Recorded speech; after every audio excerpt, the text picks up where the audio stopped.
درس في عظمت کتاب اللہ و عظمت لیلۃ القدر، سورۃ القدر، تفسیر ابن کثیر۔ الحمد للہ رب العالمین والصلاة والسلام على اشرف الانبیاء وسید المرسلین سیدنا محمد وعلى آلہ واصحابہ اجمعین۔ اللهم صل على سيدنا محمد وعلى آل سيدنا محمد كما صليت على إبراهيم وعلى آل إبراهيم في العالمين إنك حميد مجيد۔ أعوذ بالله من الشيطان الرجيم، بسم الله الرحمن الرحيم۔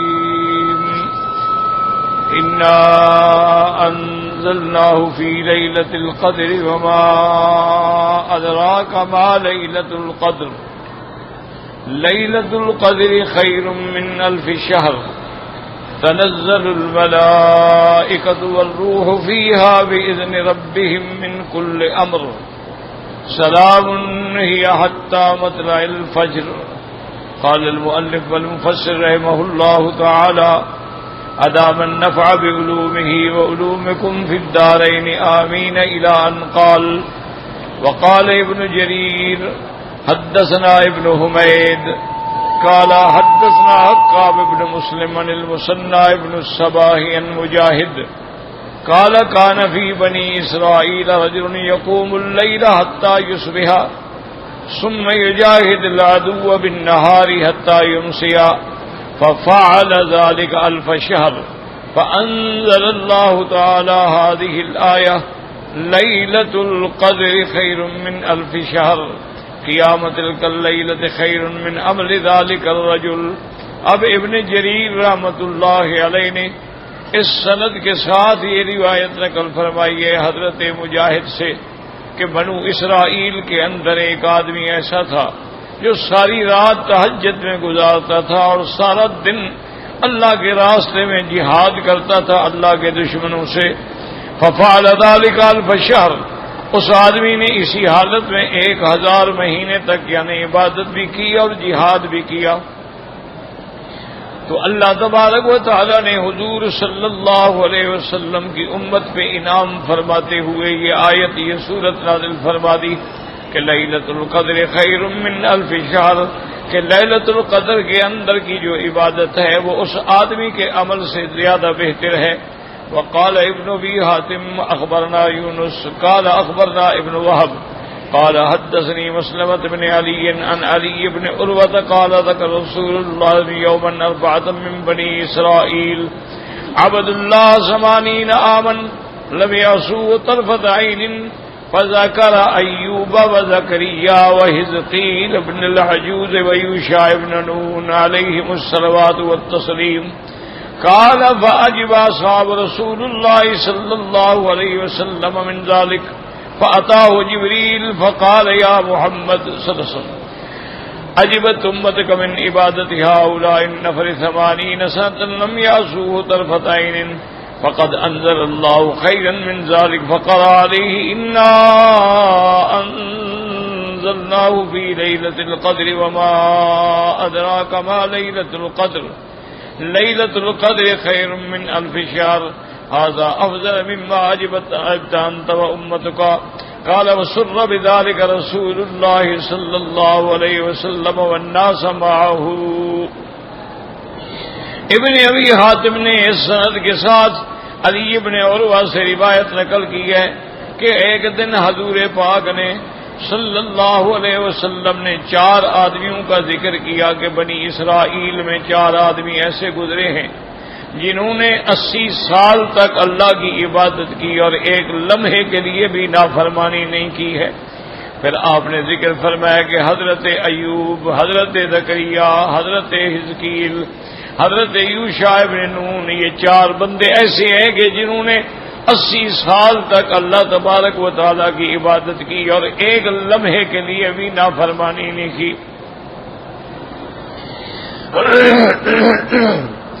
اس کے بعد فرماتے ہیں: فاجب اصحاب رسول اللہ، حضور صلی اللہ علیہ وسلم کے صحابہ کو بڑا تعجب ہوا کہ اتنی بڑی مدت اللہ تعالی کی عبادت میں اطاعت میں گزاری جائے، اور ہماری تو اتنی عمر بھی نہیں ہے۔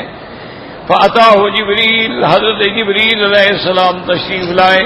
فقال یا محمد صلی اللہ علیہ وسلم، نے فرمایا کہ حضور آپ نے بھی اور آپ کی امت نے بھی ان کی عبادت پہ جو تعجب کیا ہے کہ انہوں نے 80 سال تک اللہ کی عبادت کی اور نافرمانی نہیں کی، اللہ تبارک و تعالی نے آپ کو ان سے بھی زیادہ نعمت عطا فرما دی ہے۔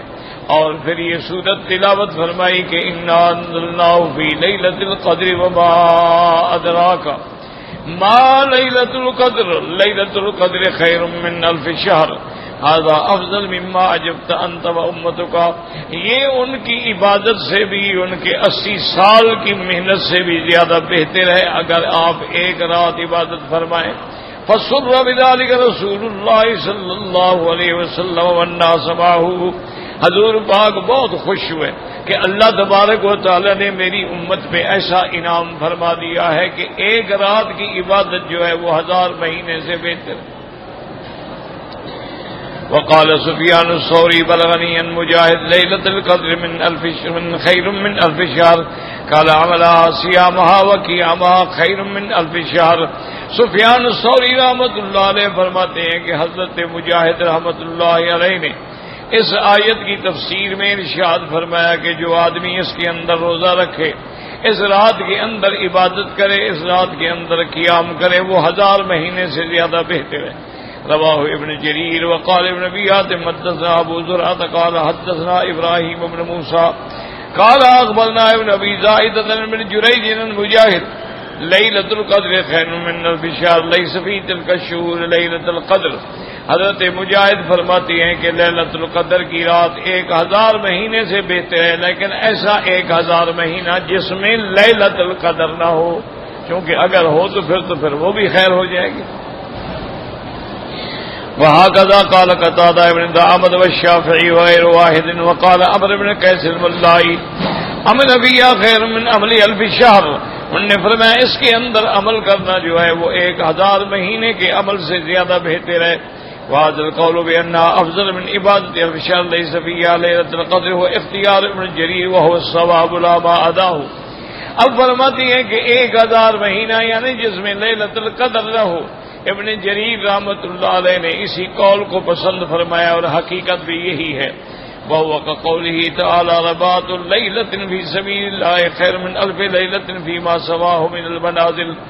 اور اسی طرح ایک حدیث مبارک میں آقا انعامدار رحمت دو عالم صلی اللہ علیہ وسلم نے فرمایا کہ جو مجاہد اللہ کے راستے میں ایک رات پہرا دیتا ہے مسلمانوں کی سرحد پر، وہ ایک رات جو ہے اس کے علاوہ کسی دوسرے مقام سے 1000 الف لیلۃ 1000 رات سے بھی زیادہ بہتر ہے۔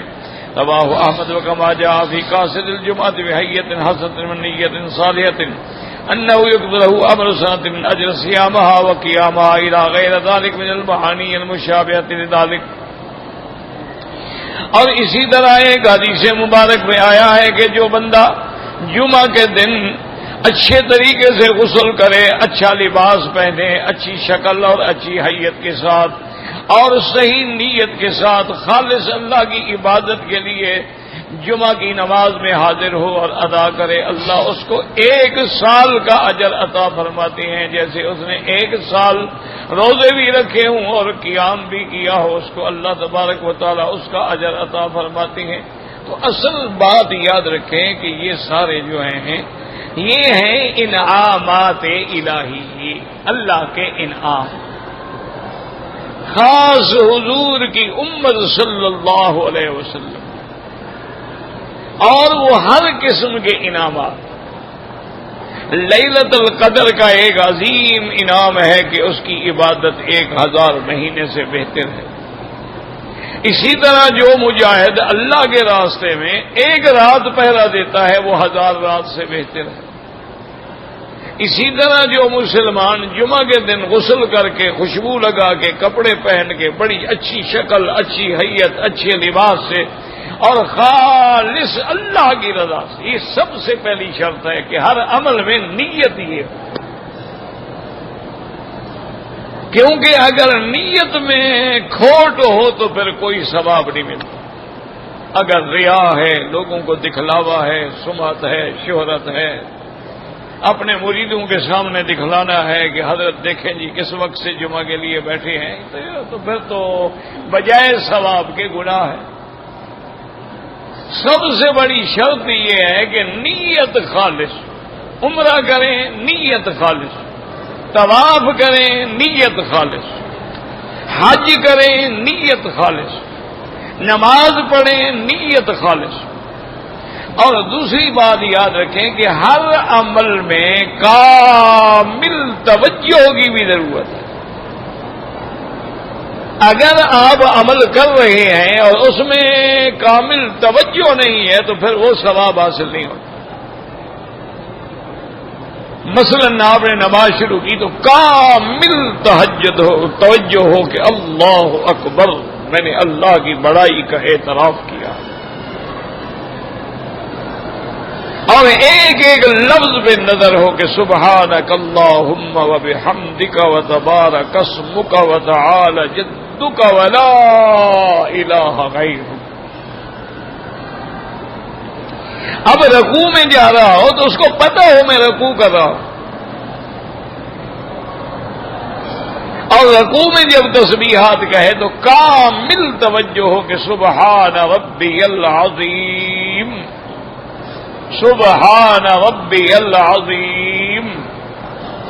اب جب رکوع سے اٹھ رہا ہے تو پورا توجہ ہو کہ بھی اب میں رکوع سے قیام کی طرف جا رہا ہوں، اور ان پہ کامل توجہ ہو کہ سمع اللہ لمن حمدہ۔ اگر اکیلا ہے تو پھر یہ بھی کہے گا، امام کے پیچھے ہے تو نہیں کہے گا، کہے گا ربنا ولک الحمد حمدا کثیرا طیبا مبارکا کما یحب ربنا ویرضا۔ اور اب پھر سجدے میں آ، یعنی کامل توجہ، دعا مانگ رہا ہے کامل توجہ۔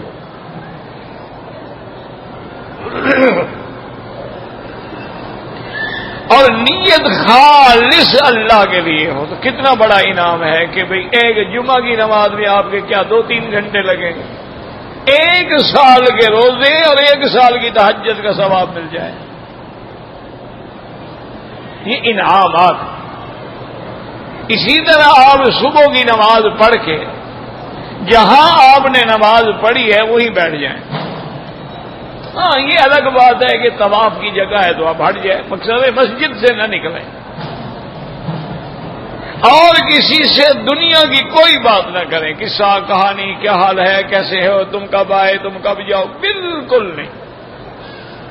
خالص اللہ کا ذکر کرے، اور سورج نکلنے کے بعد جب ایک نیزے کے برابر اوپر ہو جائے، یعنی یوں سمجھیں کہ اب یہاں پر سورج نکلتا ہے 6 بجے، تو کم از کم 10 منٹ بعد 15 منٹ بعد 2 رکعت نماز اشراق کی نیت سے پڑھ لے، اللہ اس کو کامل عمرے کا ثواب عطا فرما دیتا۔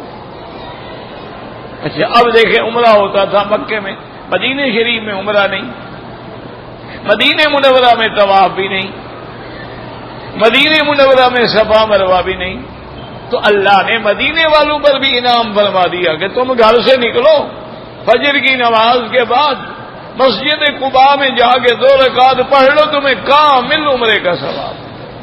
اللہ نے ان کو بھی عمرے کا ثواب عطا فرما دیا۔ اسی طرح اللہ نے انعام فرمایا کہ سورۃ الاخلاص یعنی قل هو اللہ احد اگر 3 دفعہ پڑھ لو تو تمہیں پورے قرآن کا ثواب مل جائے گا۔ یہ سارے انعامات ہیں، یہ اللہ کی طرف سے حضور کی امت کے لیے انعامات ہیں کہ وہ کام تھوڑا کریں لیکن اجر زیادہ ملے، لیکن اس کے باوجود بھی ہم محروم ہو جائیں تو پھر ہماری بدقسمتی کی انتہا ہے۔ اب دیکھو نا جی، ہر طرف رحمت کا دروازہ کھلا ہوا ہو، ہر طرف رحمت کی برسات ہو رہی ہو، ہر طرف رحمت کے دریا بہ رہے ہوں اور ہم جناب پیاسے بیٹھے رہے تو پھر ہماری بدقسمتی ہے۔ اس کا معنی یہ ہے کہ ہم ازلی طور پر شقی اور بدبخت ہیں کہ ہم اللہ کی ان نعمتوں سے اور رحمتوں سے فائدہ نہیں اٹھا رہے ہیں۔ باقی جتنی آپ اخلاص کے ساتھ، جتنی آپ جد و جہد کریں گے اتنی ہی آپ کو اللہ تبارک و تعالی عطا فرمائیں گے۔ اور ساتھ یہ بھی یاد رکھیں اللہ وقت میں بھی برکت عطا فرما دیتے ہیں، یعنی تھوڑے وقت میں کام زیادہ۔ اب آپ خود اندازہ کریں کہ امام بخاری رحمت اللہ علیہ نے 16 سال کی عمر میں لاکھوں حدیثیں یاد کر لی، کوئی کر سکتا ہے؟ اللہ تبارک و تعالیٰ نے امام بخاری سے ایسا کام لیا، ایک ایسی کتاب لکھی جو قیامت تک انشاءاللہ ہر مدرسے میں پڑھی جائے گی، بغیر کسی جھگڑے کے۔ حنفی مدرسہ ہے، شافعی ہے، مالکی ہے، حنبلی ہے، اہل حدیث ہے، کوئی مدرسہ ہے، بخاری شریف پڑھی جائے گی۔ اسی طرح تفسیر ابن کثیر دیکھیں اللہ نے کیسے مقبول فرمائی ہے کہ دنیا کے کسی مسلک کا مدرسہ ابن کثیر پڑھی جائے گی۔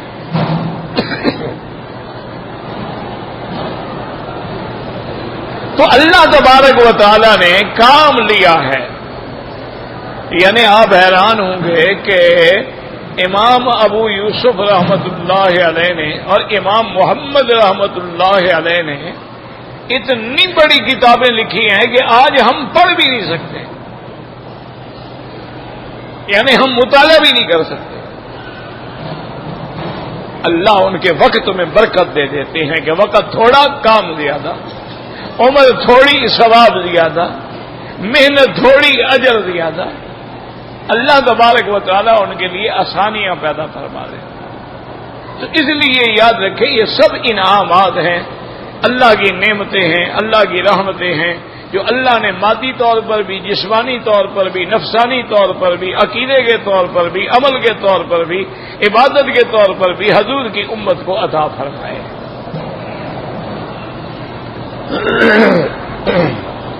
وقال الامام احمد حدثنا اسماعیل بن ابراہیم قال حدثنا ایوب النبی قلابۃ النبی هريرة رضی اللہ تعالی عنہ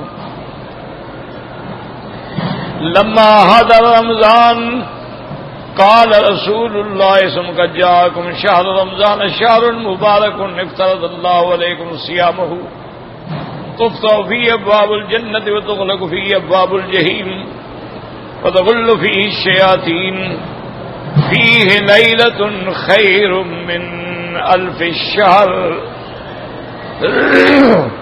من حرم خيرا وقد حرم۔ اب اس حدیث پاک میں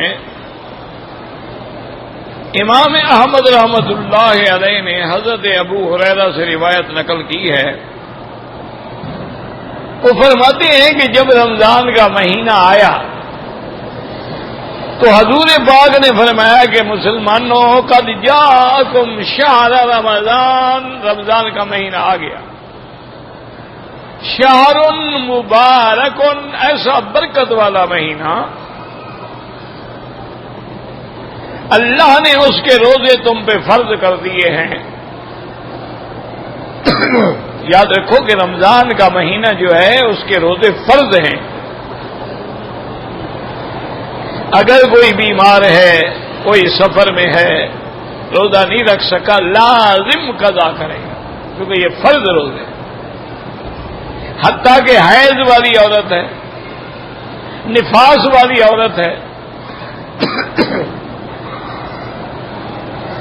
اللہ نے نمازیں معاف کر دی لیکن روزہ ادا کرے گی، ہر حال میں روزے قضا کرے گی۔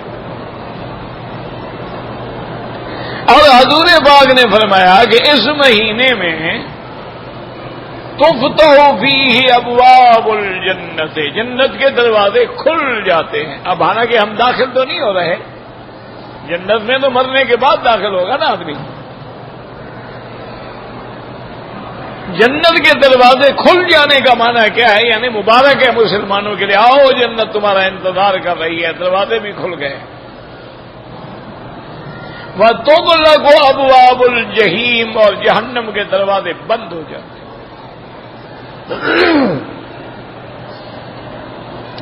وَتُغَلُّ فِيهِ الشَّيَاطِينُ، اور شیطان جو ہے ان کو بند کر دیا جاتا ہے۔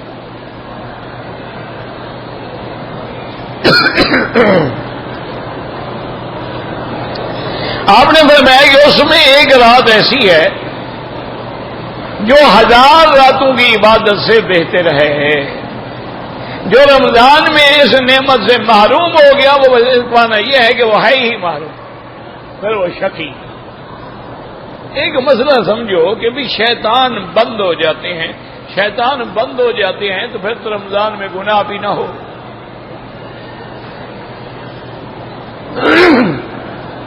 حالانکہ آپ دیکھتے ہیں کہ رمضان میں بھی گناہ ہوتے ہیں، اللہ معاف کرے،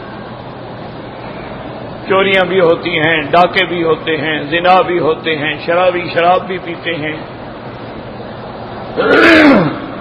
گانے بجانے بھی ہوتے ہیں۔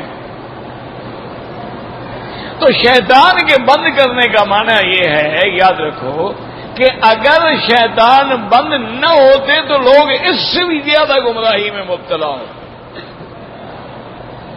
باقی یہ گناہ کیوں ہوتے ہیں تو ہمیشہ یاد رکھو، ایک گناہ وہ ہیں جو شیطان ہم سے کرواتا ہے، اور ایک گناہ وہ ہے جو ہمارا نفس ہم سے کرواتا ہے۔ تو شیطان جو ہے بند ہو جائے، ہمارا نفس تو ہے۔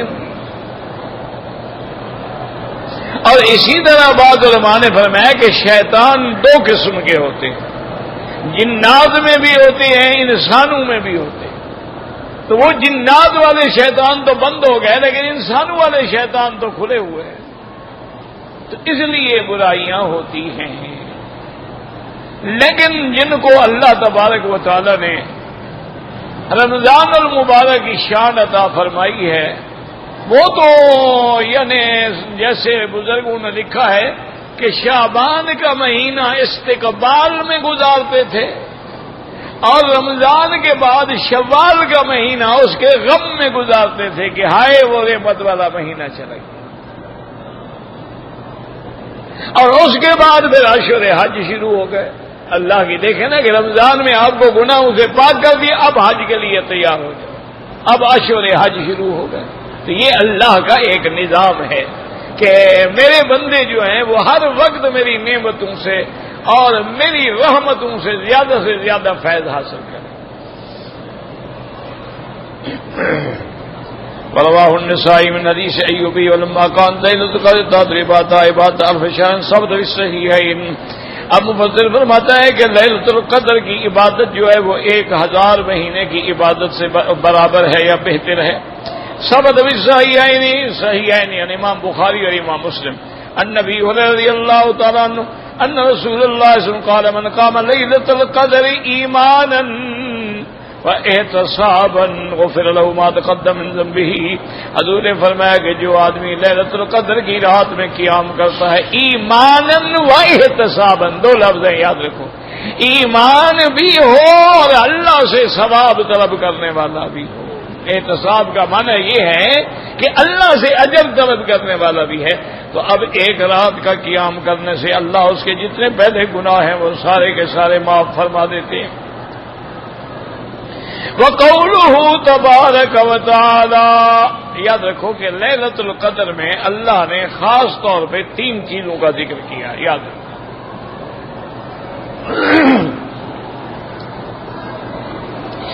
ایک تو لیلۃ القدر میں سب سے بڑی نعمت کیا ہے کہ فرشتے اترتے ہیں،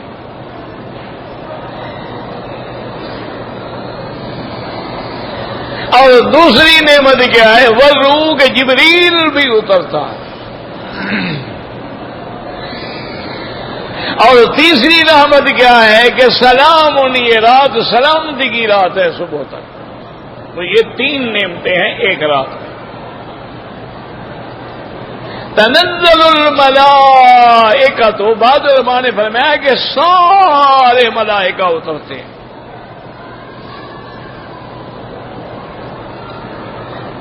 7 آسمانوں کے ملائکہ بھی آتے ہیں اور زمینوں کے ملائکہ سب کے سب لیلۃ القدر میں آتے ہیں۔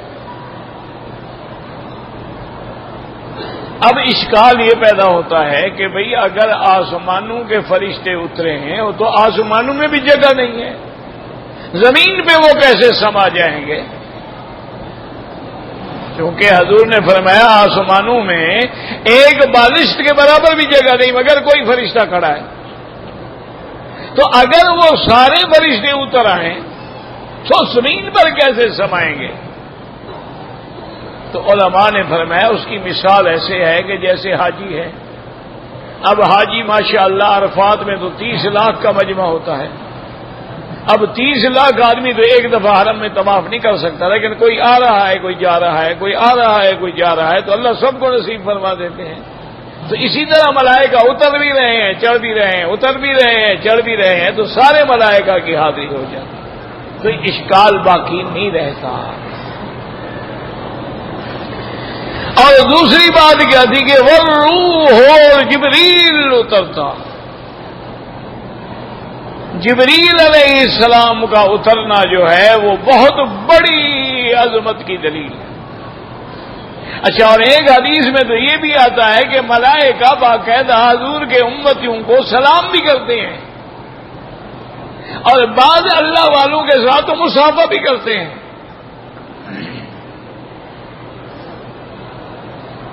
اور تیسری نعمت کیا ہے کہ سلام، یعنی رات سلامتی کی رات ہے. کیا معنی؟ کہ ملائکہ سلام کہہ رہے ہیں.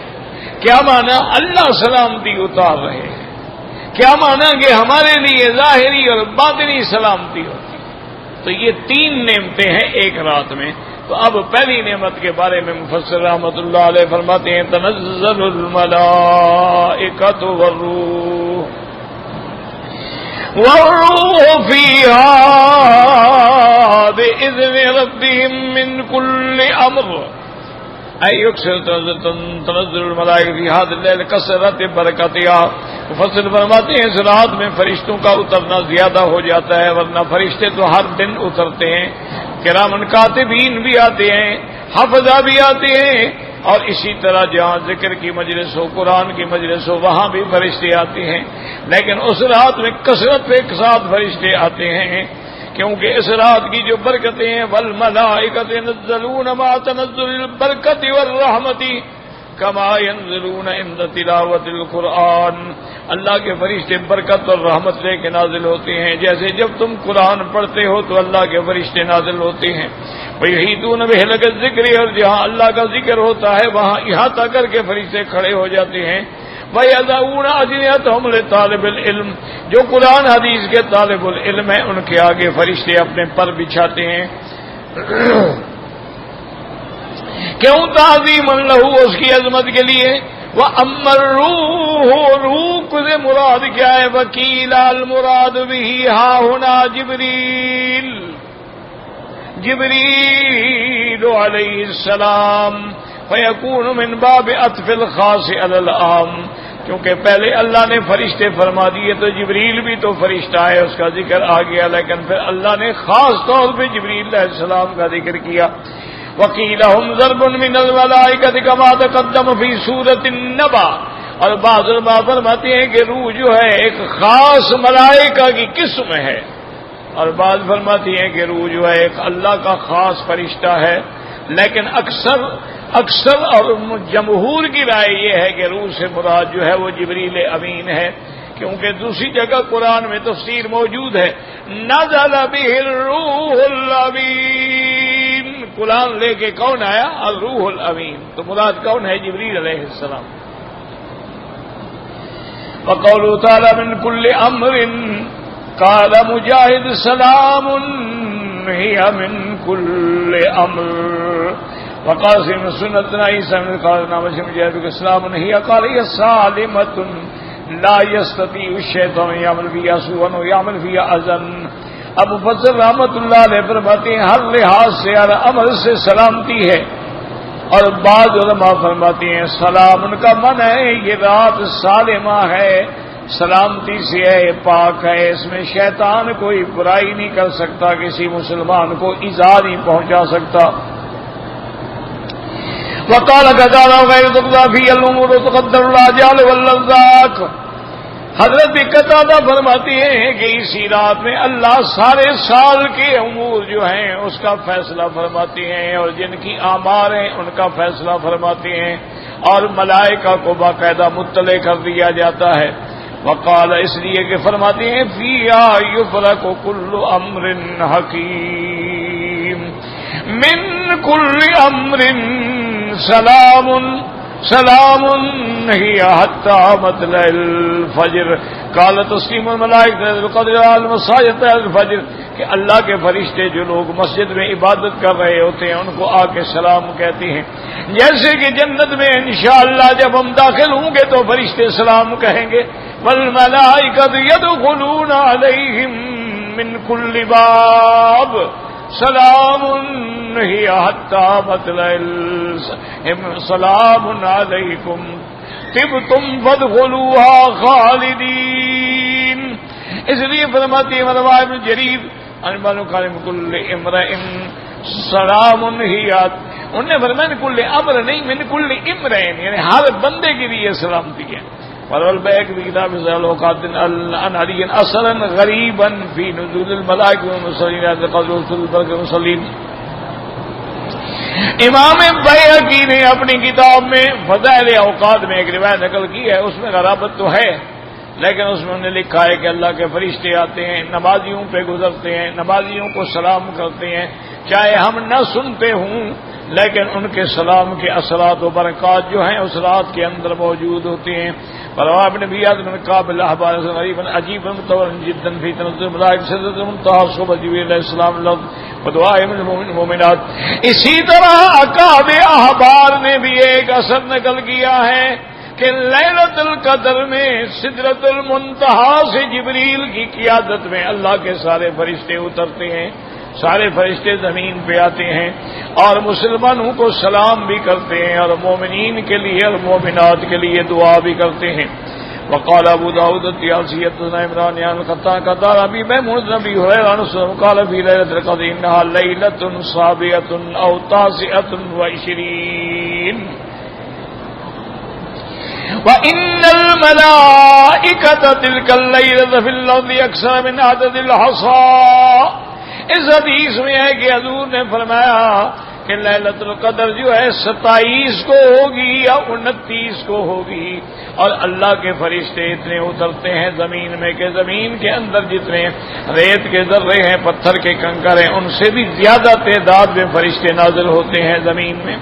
فقال مسلم الرحمن بن اللہ فی قول من کل امر السلام کا لا یدسیام یعنی اس کے اندر کوئی برائی نہیں ہوتی۔ وقال قطار ذرفی کو سلام ہی یعنی ہی خیر کل علیہ فی شر، یہ سارے کی ساری رات جو ہے سلام ہے، سلامتی ہے، اس کے اندر کوئی شر نہیں ہوتا، سب خیر ہی خیر ہوتی ہے۔ ویعید هذا المعنى ما رواه الامام احمد حدثنا حیوة بن شرین قال حدثنا بقیہ قال حدثنی بجیر بن سعد ان خالد بن معدان نے بعد رسول اللہ قال لیلۃ القدر بالعشر البواقی، حضور نے فرمایا کہ لیلۃ القدر جو ہے رمضان کے آخری 10 دنوں کے اندر تلاش کرو، اور ایک حدیث میں ہے کہ اس کو وتر کے اندر تلاش کرو، یعنی 21 کی رات ہے، 23 کی رات ہے، 25 ہے، 27 ہے، 29 ہے۔ من قامہن ابتغاء حسبتہن، جو آدمی ان راتوں میں جاگے گا اللہ کی رضا طلب کرنے کے لیے، فإن اللہ يفعل ما تأخر لیلۃ وتر 9 أو 7 أو 5 أو 3 أو آخر لیلۃ۔ حضور پاک نے فرمایا کہ جو آدمی ان راتوں میں عبادت کریں گے، جاگیں گے، اللہ تبارک و تعالیٰ ان کے سارے گناہ معاف فرما دیں گے۔ اور یہ بھی فرمایا کہ ہو سکتا ہے کہ یہ رات 29 میں ہو، 27 میں ہو، 25 میں ہو، 23 میں ہو، یا رمضان کی آخری رات میں ہو، یعنی کسی وقت بھی ہو سکتی ہے۔ وقال رسول اللہ صلی اللہ علیہ وسلم ان امارۃ لیلۃ القدر انہا صافیۃ بلجۃ کأن فیہا قمرا ساطعا ساکنۃ ساجیۃ لا برد فیہا ولا حر ولا یحل لکوکب یرمی بہ حتی یصبح۔ اور میرے آقا نے حضور پاک نے فرمایا کہ لیلۃ القدر کی نشانی کیا ہے؟ امارۃ لیلۃ القدر، لیلۃ القدر کی نشانی یہ بڑی صاف رات ہوگی، ٹھنڈی رات ہوگی، گویا کہ چاند بلند ہو کے کھڑا ہے، اور بالکل اس کے اندر نہ زیادہ ٹھنڈ ہوگی نہ گرمی ہوگی، بڑی معتدل رات ہوگی، اور اس رات میں کوئی ستارہ بھی نہیں ٹوٹے گا شیطان کو مارنے کے لیے۔ وَأَنَّ أَمَارَةَ أَنَّ الشَّمْسَ صَبِيَّةً تَخْرُجُ مُسْتَوِيَةً، اور آپ نے فرمایا کہ لیلۃ القدر کی ایک نشانی یہ ہے کہ صبح کو جب سورج نکلے گا تو بس ایسے ایک قرص ٹکڑا ہوگا، اس میں نور نہیں ہوگا، اس میں شعاع نہیں ہوگی. وَلَا يَحِلُّ لِلشَّيْطَانِ، فرماتے ہیں کہ چاند ایسے ہوگا جیسے سورج ایسے ہوگا جیسے چاند ہو، یعنی اس میں کوئی گرمی سختی نہیں ہوگی، اور شیطان جو ہے وہ بھی اس کے اس رات کے اندر نہیں آ سکتا ہے، اور نہ شیطان سورج کے ساتھ نکل کے کھڑا ہو سکتا ہے. بہذا اسناد حسن غرابۃ بعض الفاظ نقالۃ وقال ابو داؤد الطیالسی حدثنا زمعة سلمة بن وهرام عن اکرمۃ بن عباس قال في ليلة القدر ليلة سمحة طلقة، بڑی رحمت والی بڑی معتدل رات ہوگی، لا حارة ولا باردة، نہ گرم ہوگی نہ ٹھنڈی ہوگی، اور تصبح شمس ضعیفۃ حمراء، اور صبح جب سورج نکلے گا تو بالکل کمزور ہوگا، اس کے اندر شعاع نہیں ہوگی، بالکل ٹکڑی ہوگی بس. رواه ابن عاصم النبي بإسناد عن جابر بن عبد الله قال إني رأيت ليلة القدر ونسيتها وهي في الأشهر الأواخر من لياليها وهي طلقة بلجة لا حارة لا بارد كان فيها قمر لا يخرج الشيطان حتى يضيء فجرها. حضور پاک نے فرمایا کہ مجھے لیلۃ القدر کی علامت لیلۃ القدر بتلا دی گئی کہ یہ لیلۃ القدر ہے، لیکن پھر اللہ نے بھلا دی، میں صحابہ کو نہیں بتا سکا. وہ رات ایسی ہوگی کہ معتدل رات ہوگی، رحمت والی، نہ گرمی ہوگی نہ زیادہ ٹھنڈک ہوگی. اور ان راتوں میں چاند کے ساتھ یا سورج کے شیطان، کیوں سورج کے ساتھ شیطان کھڑا ہو جاتا ہے، اسی لیے حکم ہے نا کہ جب سورج نکل رہا ہو نماز نہ پڑھو، کیونکہ اس وقت شیطان آگے کھڑا ہوتا ہے تاکہ گویا کہ لوگ میری عبادت کر رہے ہیں. لیکن اس کے اندر اس دن جو ہے وہ شیطان نہیں کھڑا ہو سکتا اور نہ ان کے ساتھ نکل سکتا ہے. تو یہ علامات حضور صلی اللہ علیہ وسلم نے بیان فرمائی ہیں. اور ویسے بھی یاد رکھیں کہ بہت سارے اولیاء اللہ ہیں جن کو باقاعدہ لیلۃ القدر کے برکات محسوس ہوتے ہیں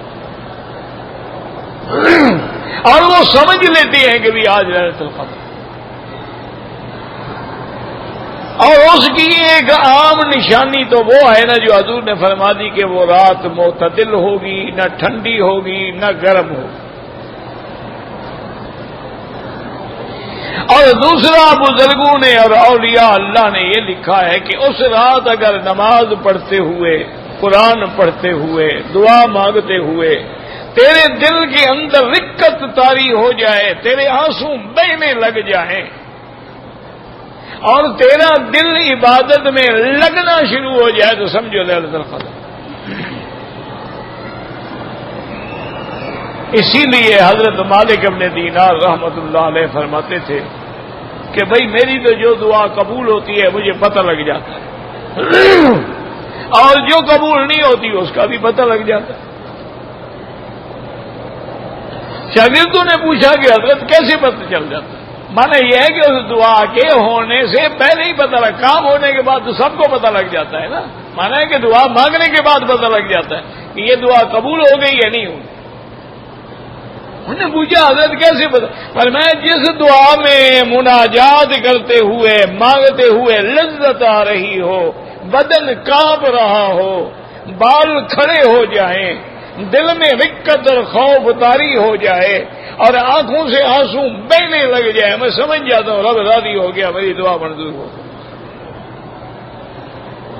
اور اگر دعا کر رہے ہیں اللہ یہ بھی عطا فرما دے اور یہ بھی دے دے اور یہ بھی دے دے اور یہ بھی دے دے اور یہ بھی دے دے، اور کوئی نہ دل مائل ہے نہ دماغ مائل ہے نہ عقل مائل ہے نہ طبیعت کے اندر رغبت ہے، تو سمجھ لیتے ہیں کہ یہ دعا منظور نہیں.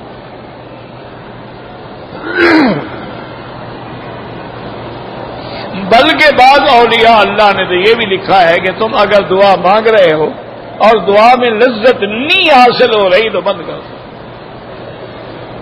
معلوم ہوتا ہے کہ تمہاری رحمت کی گھڑی ابھی تمہیں نہیں ملی. اور یہ بھی علامت ہے کہ جتنی لمبی دعا ہوگی نا، یہ بھی دلیل ہے اس کے قبول ہونے کی.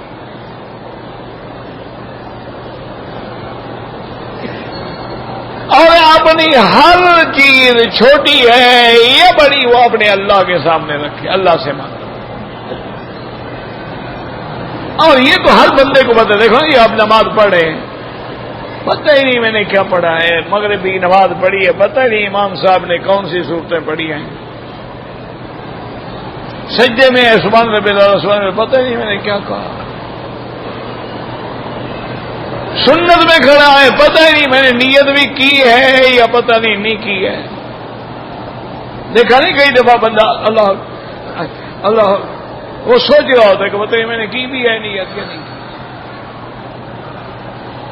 اور یہ بھی پتہ نہیں ہے کہ میں نے ہاتھ کہاں باندھے ہیں، یہ بھی پتہ نہیں ہے کہ نماز کی نیت کے وقت میری آنکھیں اور میرا توجہ جو ہے عین سجدے کی جگہ میں ہو، یمین و شمال کی طرف التفات نہ ہو، تو نماز تو پھر وہ نماز ہوتی ہے نا، وہی ایک سجدہ ہے کارے کا۔ اللہ اکبر۔ اسی لیے اقبال نے کہا تھا نا کہ ملا کی اذان اور مجاہد کی اذان اور، کہ تلواریں چل رہی ہیں، گولیاں برس رہی ہیں، مجاہد کھڑا ہے، اللہ اکبر اللہ اکبر، اس اذان کا کون مقابلہ کر سکتا ہے؟ ختم نبوت کے زمانے میں جب تحریک چلی تھی تو ایک مسجد ہے لاہور میں، وہاں اذان کا وقت تھا اور اللہ معاف کرے ظالم گولیاں چلا رہے تھے، تو ایک مؤذن جو ہے وہ ممبر پہ کھڑا ہوا، نے کہا اللہ اکبر، گولی لگی وہ گر گیا، دوسرا فوراً چڑھ گیا، اس نے کہا اللہ اکبر، اس کو گولی لگی وہ گر گیا، 7 آدمی شہید ہو گئے لیکن اذان پوری۔ اب اس اذان کا مزہ ہی اور ہے، وہ مقام ہی اور ہے، وہ عبادت ہی اور ہے۔ نہ خود تصور کرو کہ جو بدر کی رات میں صحابہ نے نمازیں پڑھی ہوں گی ان کا کون مقابلہ کر سکتا؟ جو خندق کی راتوں میں غزوہ احزاب کے موقع پہ ساری رات حضور کھڑے ہیں، اللہم انجز وعدک، اللہ اپنا وعدہ پورا کر، ساری رات حضور عبادت میں کھڑے، سامنے دشمن کی فوجیں ہیں، وہ خندق کے اس طرف ہے، مومن خندق کے اس طرف ہے، ساری رات عبادت میں گزر رہی ہے، اللہ سے دعائیں مانگی جا رہی ہیں، ان دعاؤں کا، ان نمازوں کا، اس عبادت کی جو لذت ہوگی اس کا بھی تصور کر سکتے ہیں؟ اچھا اسی طرح ایمان سے کہیں، آپ اللہ کے گھر میں بیٹھے ہیں، جب پہلی دفعہ اپنے ملک سے آپ آئے تھے، جب اللہ کے کعبے پہ نظر پڑی، آپ کی جو کیفیت تھی وہ آج ہے؟ رات دن حرم میں جماعت کے لیے بھاگ رہا ہے، نماز کے لیے بھاگ رہا ہے، طواف کے لیے بھاگ رہا ہے، اب جیسے پرانا ہوتا گیا، عادی ہوتا گیا، بے ادب بنتا گیا، اب نہ تلاوت ہے۔ اچھا چلو اور دور نہ جائیں، اسی رمضان میں آپ روزانہ کچھ نہ کچھ تو قرآن پڑھتے تھے نا، اب کتنا پڑھتے ہیں؟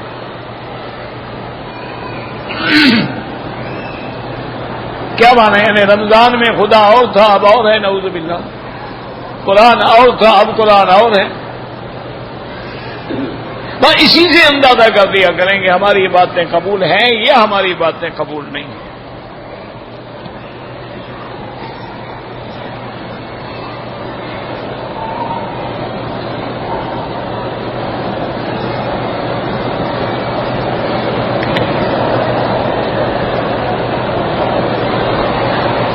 کل میں نے عرض کیا تھا نا کہ حضور کی حدیث مبارک ہے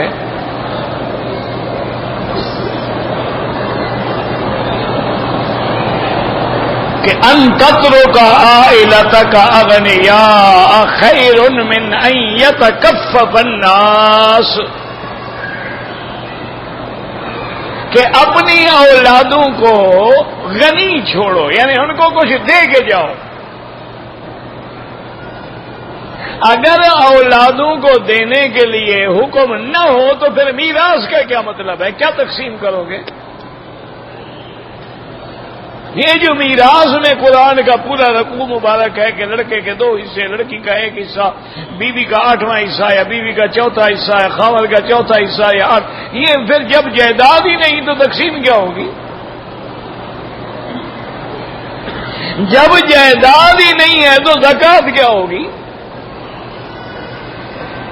جب جائیداد ہی نہیں ہے تو عشر کیا ہوگا؟ جب جائیداد ہی نہیں ہے تو صدقہ کیا ہوگا؟ مانا یہ نہیں ہے کہ جائیداد نہ بناؤ، بناؤ لیکن حلال سے بناؤ،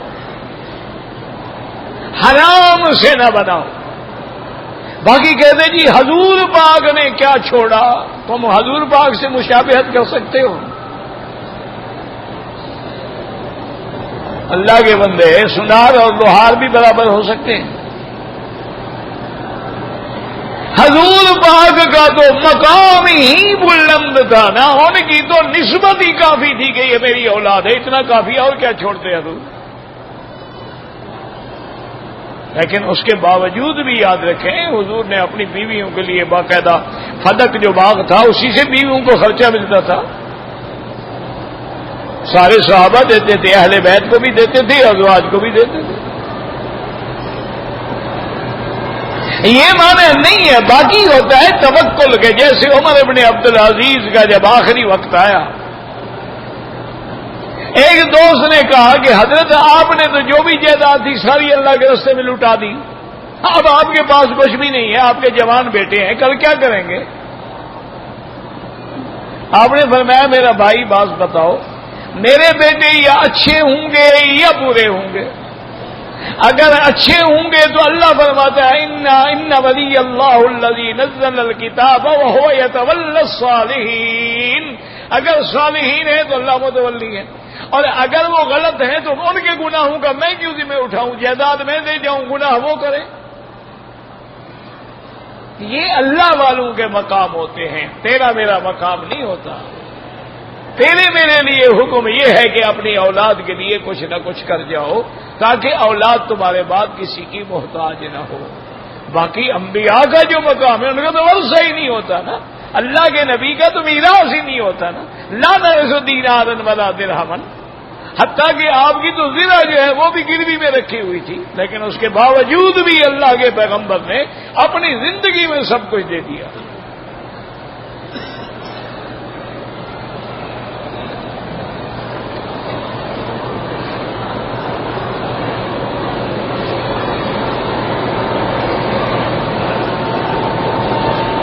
کہتے ہیں جی کہ 2 آدمی ہیں،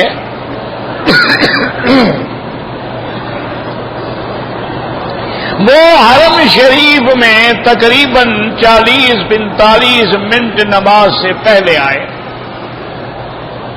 ایک آدمی بیٹھ گیا کہ مجھے صف اول کی نماز مل جائے، اور ایک نے طواف شروع کر دیا۔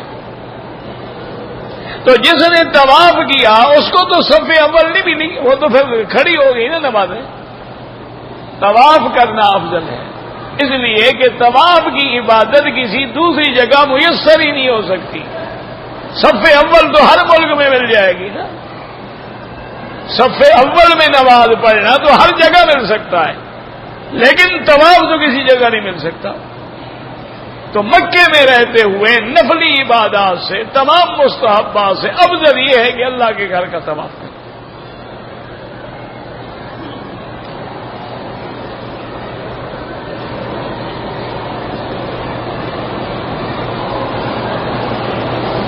اگر ایک آدمی کافروں کی فوج میں ملازم ہے، مسلمان ملکوں سے جنگ میں مارا جائے، وہ بالکل شہید نہیں ہوگا۔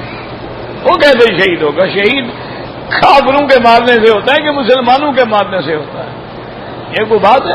اس لیے حکم ہے کہ لا تعاونوا بالاسم والعدوان، کسی گناہ کے کام میں معاونت نہ کریں۔ آپ بالکل فوج میں بھرتی ہی نہ ہوں تاکہ آپ پر یہ امتحان نہ آئے۔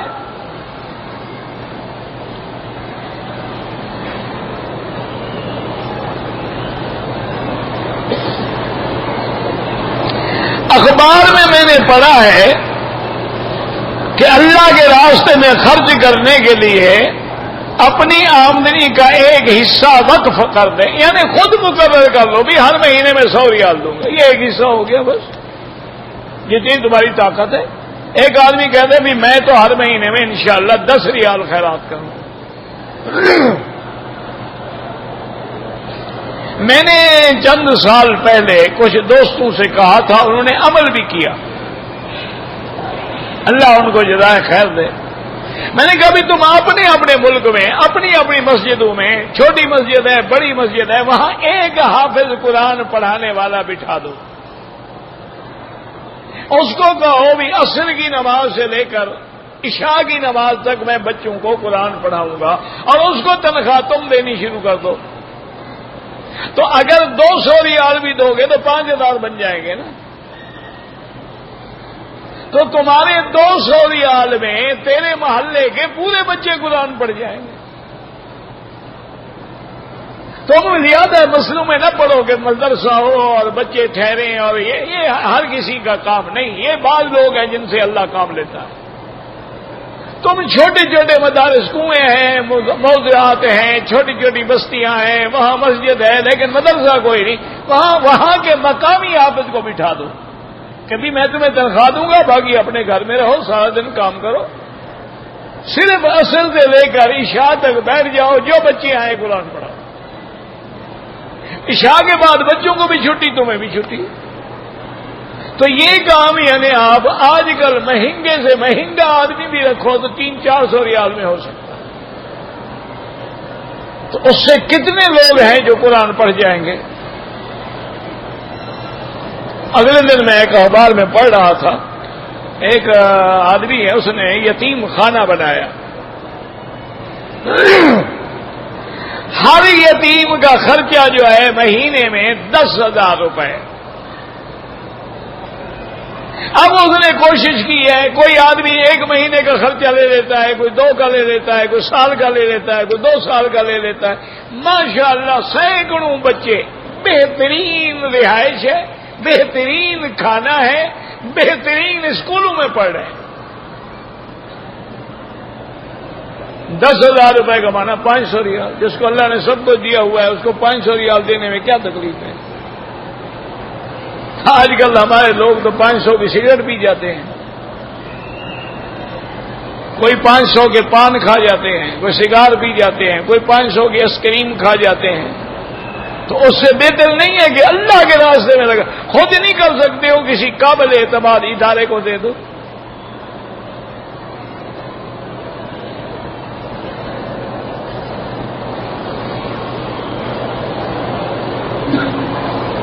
اگر ہم اپنے ملک میں فجر کی نماز کے بعد سورج کے نکلنے تک بیٹھے رہیں اور 2 رکعت پڑھیں، وہاں بھی عمرے کا ثواب ملتا ہے، کیوں نہیں ملتا ہے؟ اللہ کے نبی نے یہ نہیں کہا کہ صرف اس مسجد میں، ہر مسجد میں۔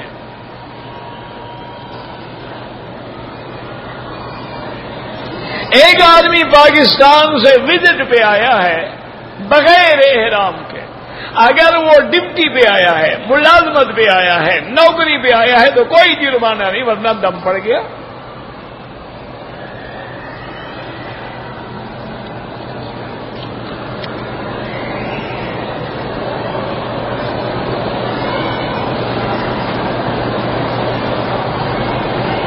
میرے والد بڑی جلدی ناراض ہو جاتے ہیں، کبھی کبھی میں ایسے بھی کہہ دیتا ہوں کوئی بات بنا کے بدلا کے تاکہ ان کی ناراضگی نہ ہو۔ کبھی میں نے نماز نہیں پڑھی ہوتی تو ڈر سے کہہ دیتا ہوں جی ہاں پڑھ لی ہے، لیکن پھر پڑھا بھی تو کرو نا، صرف باپ کے ساتھ اللہ کو بھی تو دھوکہ دینا نہ شروع کر دو نا۔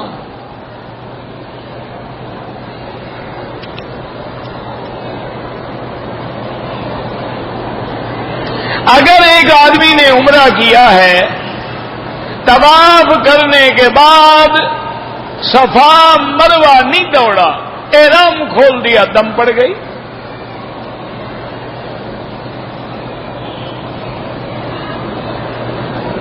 اگر کوئی آدمی ان مہینوں میں عمرہ کرے اور حج نہ کرے، کوئی حرج نہیں، کوئی منع نہیں، لاکھ عمرے کرو۔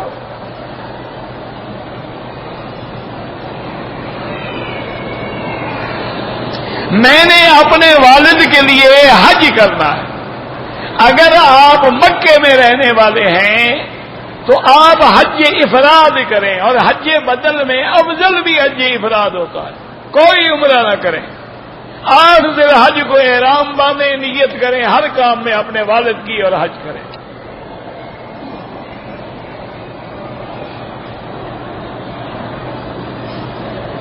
مولانا صاحب، مقلد کون ہوتا ہے؟ جو کسی کی بات مانتا ہو. جو آدمی کسی عالم سے مسئلہ پوچھ کے بات مان لے وہ مقلد ہے. حرم کے اماموں کے نام جو ہے لکھے ہوئے ہیں، جا کے پڑھ لو، دفتر میں لکھے ہوتے ہیں.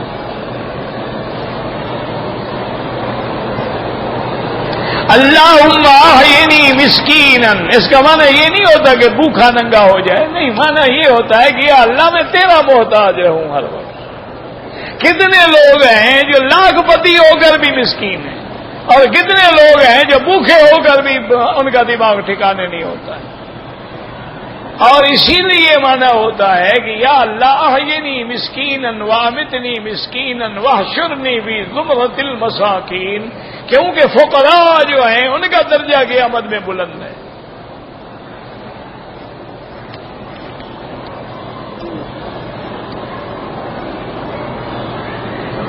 اگر مکے میں رہنے والے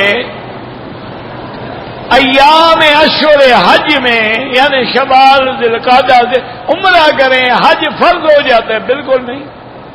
اللہ کے بندے، تم پتہ نہیں کیوں نہیں سمجھتے ہو یہ مسئلہ. یہ اللہ نے عقل بھی دیا ہے کہ سارا مولوی کے ذمہ ہے. حج زندگی میں ایک دفعہ فرض ہوتا ہے. میں نے ایک حج کر لیا، بات ختم. اب دوبارہ مجھ پر کیسے حج فرض ہو گیا؟ حج ہمیشہ زندگی میں ایک دفعہ ہوتا ہے. یہ مسائل تو وہ ہیں کہ بھئی ایک غریب آدمی آیا عمرے کے لیے اور اجازت بھی رہنے کی ہے، حکومت کی طرف سے منع بھی نہ ہو. اب حج کے مہینے میں آ کے عمرہ کر لیا تو فقہا کہتے ہیں اب ضروری ہے کہ حج کر کے جائے. لیکن اگر اجازت کے بغیر آپ رہ نہیں سکتے، کوئی ضروری نہیں، تو آپ کے بس میں بھی نہیں ہے رہنا. آپ کو پہلے قانون تو اجازت ہے نا رہنے کی. یہ کہیں نہیں لکھا ہوا کہ چوری رہ کے حج کرو. تو بہرحال عمرہ کرنے سے حج فرض نہیں ہوتا. باقی اللہ نصیب کر دے تو خدا کا شکر ادا کرو. اللہم صلی علی سیدنا محمد وعلی آل سیدنا محمد وبارک وسلم. یا حی یا قیوم یا ذا الجلال والاکرام، یا ذا الجلال والاکرام، یا ذا الجلال والاکرام. اللهم نور وجوهنا بنور الإيمان، نور قلوبنا بنور العرفان. اللهم ارزقنا علوم الأحاديث والقرآن. يا معلم إبراهيم علمنا، ويا مفهم سليمان فهمنا.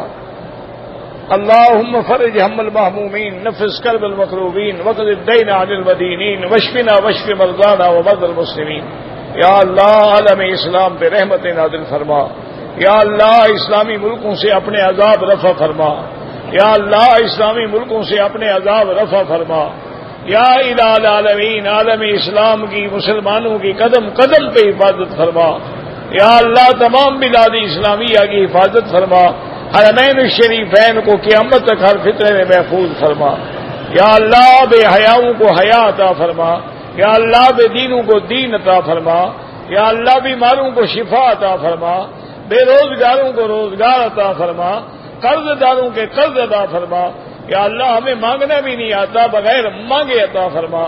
ربنا آتنا فی الدنیا حسنۃ وفی الآخرۃ حسنۃ وقنا عذاب النار. صلی اللہ تعالی خیر خلقہ سیدنا محمد وعلی آلہ وصحبہ اجمعین. اللہم صل علی سیدنا محمد وعلی آل سیدنا محمد وبارک وسلم.